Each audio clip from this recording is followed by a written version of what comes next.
જય શ્રી કૃષ્ણ.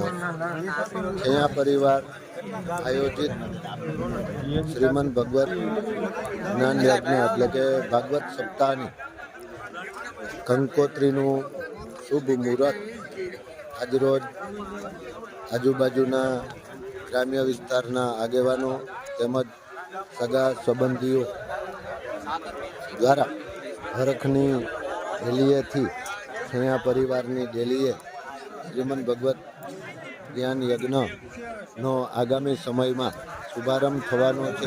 ત્યારે એકદમ આનંદ અને ઉત્સાહપૂર્વક જુદા જુદા ઘણા બધા એટલે કે 70 થી 75 ગામની કંકોત્રીનું આજરોજ લેખન કરેલ છે. તો તમામ સંબંધી હેતુ મિત્રો આ શ્રીમદ ભગવત સપ્તાહની અંદર ભાગ લેવા આમંત્રણ છે. જય શ્રી